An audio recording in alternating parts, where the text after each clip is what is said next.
Supreme court ने चुनाव आयोग के अंतरिम तौर पर वोटिंग डेटा जारी करने से संबंधित सुनवाई रोक दी। सुप्रीम कोर्ट ने चुनाव आयोग को डेटा पब्लिश करने का आदेश देने से इनकार कर दिया।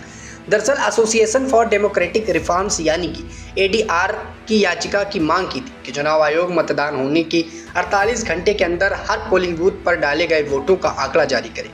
एनडीआर ने अपनी याचिका में फॉर्म 17C की स्कैन की हुई कॉपी भी चुनाव आयोग की वेबसाइट पर अपलोड करने की मांग की थी। दरअसल ये विवाद इसलिए शुरू हुआ क्योंकि मतदान के बाद आयोग ने जो आंकड़े जारी किए वो काफ़ी बाद में जारी किए जाने वाले अंतरिम मतदाता की प्रतिशत से काफ़ी अलग है। सुप्रीम कोर्ट में हलफनामा देकर चुनाव आयोग ने बताया कि वेबसाइट पर हर मतदाता केंद्र में मतदान का आंकड़ा सार्वजनिक करने से चुनावी मशीनरी में भ्रम की स्थिति पैदा हो सकती है। ये मशीनरी पहले ही लोकसभा चुनाव के लिए काम कर रही है। विपक्षी दलों की ओर से मतदान प्रतिशत की जानकारी देने जाने पर भी सवाल उठाए गए। चुनाव आयोग ने ऐसे आरोपों को खारिज कर दिया। बताया गया कि चुनाव आयोग ने सुप्रीम कोर्ट में फॉर्म 17C को न दिए जाने के बारे में कहा कि पूरी जानकारी देना और फॉर्म 17C को सार्वजनिक करना वैधानिक फ्रेमवर्क का हिस्सा नहीं है। इससे पूरे चुनावी क्षेत्र में गड़बड़ी हो सकती है। इन आंकड़ों की तस्वीरें माफ यानी कि उससे छेड़छाड़ की जा सकती है। कांग्रेस नेता वरिष्ठ वकील अभिषेक मनु सिंघवी ने 23 मई को प्रेस कॉन्फ्रेंस कर कहा कि चुनाव आयोग का जवाब अजीबोगरीब है। एक तरफ वो कुतर्क है, आयोग बच रहा है, ये दुर्भाग्यपूर्ण है और दिखाता है कि चुनाव आयोग का झुकाव एक तरफा है। चुनाव आयोग का कहना है कि डेटा के साथ छेड़छाड़ होगी, कोई फोटो फार्म कर सकता है, ऐसे में तो फिर कोई भी डेटा अपलोड नहीं किया जा सकता। बता दें कि चुनाव अधिनियम 1961 के तहत चुनाव के दौरान वोटरों के आंकड़ों को 2 फॉर्म में भरे जाते हैं। पहले फॉर्म में 17A कहते हैं, जिसमें हर बूथ पर मतदान की अधिकारी हर मतदाता की हर डिटेल्स दर्ज करता है, रजिस्टर पर साइन भी होता है। इसके बाद फॉर्म 17C को मतदान के आखिरी में भरा जाता है। फॉर्म 17C में पोलिंग स्टेशन का नाम, नंबर, इस्तेमाल होने वाली ईवीएम का आईडी नंबर, उस खास पोलिंग बूथ स्टेशन के लिए कुल योग्य वोटरों की संख्या और हर वोटिंग मशीन में दर्ज वोट जैसी जानकारियां होती हैं।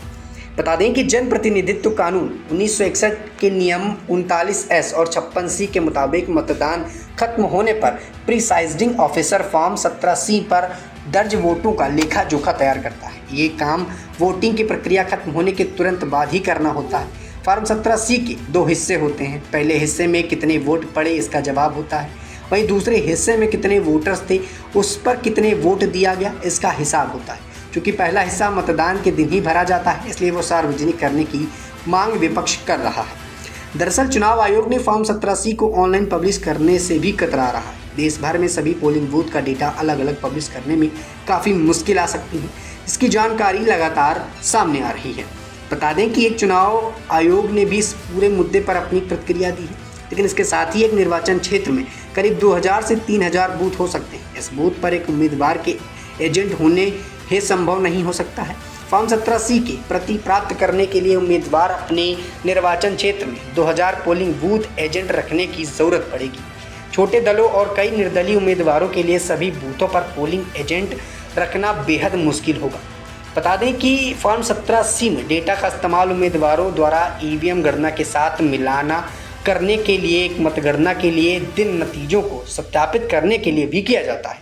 अगर डेटा में कोई भी खामी मिलती है तो कोर्ट में याचिका दायर की जा सकती है। पिछले चुनाव में किसी भी निर्वाचन क्षेत्र में डाले गए वोटों की पूर्ण संख्या जारी की गई, तब इसे लेकर कई सवाल नहीं उठाए गए थे, लेकिन इस बार कई दिन बाद अंतिम मतदान प्रतिशत जारी करने पर भी सवाल लगातार उठ रहे हैं, जिस पर लगातार चुनाव आयोग कतरा रहा है और अब लगातार विपक्ष इस डेटा को सार्वजनिक करने की मांग चुनाव आयोग से कर रहा है। वहीं अभिषेक मनु सिंघवी जो कांग्रेस के एक नेता भी हैं, उन्होंने इस पर बड़ी प्रतिक्रिया दी और उनका ये मानना है कि चुनाव आयोग का एक तरफा माहौल देखने को मिल रहा है।